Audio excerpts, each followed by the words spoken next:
You're going to have to hang with me on this by a thread. My notes are all over the place on this next group I'm going to talk about. I've got a little bit here and a little bit of there that I'll be looking over. Billboard's Hot 100, still sticking with Billboard's Hot 100. Let me pull that thing up. I just love looking at this. Billboard's Hot 100, the week of, it was December 8th, 1958. Song coming in at number 26, down from 21 the previous week. That was its peak position, number 21, off the Epic record label, The Four Coins. And the song is called The World Outside. The Four Coins, that same barbershop quartet, the white bread harmonizing, very similar, very much in the same genre as the four preps, four lads, the Ames brothers, four freshmen. And you hear a little bit of this in the 60s. Some of the harmonizing the Beach Boys did in some of their records back, particularly in the early to mid 60s, so reminiscent of some of the barbershop quartets in the 50s.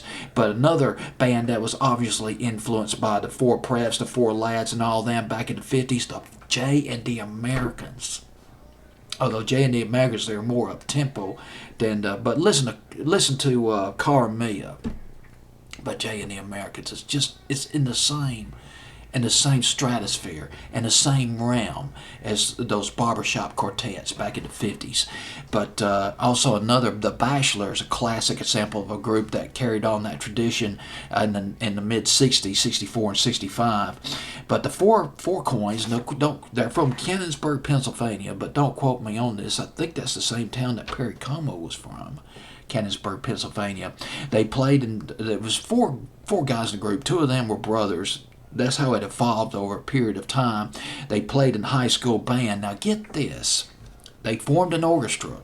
It was called Band of Tomorrow. Band of Tomorrow, that was the name of the orchestra. They created that band with no other than a high school friend named Bobby Fenton.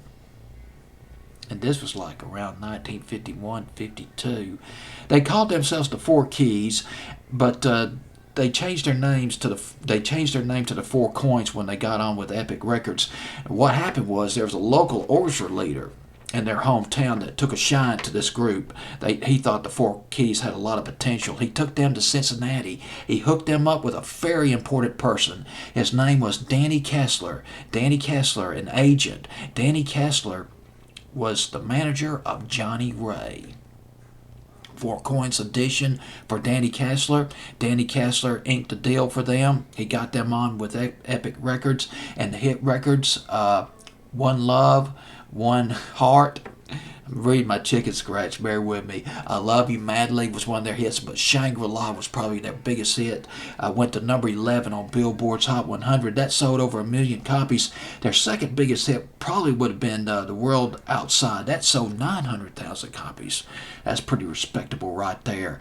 And they were in a rock and roll movie. They sang a song called A Broken Promise, rock and roll movie called Jamboree back in 1950. Was it 1958, I think, 59? Jamboree, rock and roll movie with Fats Domino in that movie. And they appeared 3 times on the Ed Sullivan Show. A fixture on American Bandstand. They appeared on American Bandstand 4 times. And that's it. They played the ritzy nightclubs. These guys, here's the thing about the 50s. The adults hated rock and roll. If you were over 35 in 1958, you'd listen to Jerry Lee Lewis, you'd listen to Elvis, you'd listen to Fats Domino, and you're saying to yourself, what the hell is this? What happened to Benny Goodman? What happened to Bing Crosby? What happened to all that good music I grew up with in the 30s and 40s? What the hell is happening to music now? This is garbage. This is simple. My 3-year-old son could do this. That's what a lot of these older people were thinking, the 35 to 36 to 40-year-olds. Rock and roll is here to stay, but they hated it. But groups like the Four Coins, the Four Freshmen, hey, that's for them. They sought refuge in groups like them because the Four Coins and groups, the harmony groups, brought them back to the 30s and 40s. Some of the harmonies Anyway, I couldn't resist that. I got off base again. Here's the four coins at number 26 on Billboard's Hot 100, December the 8th, 1958, with The World Outside.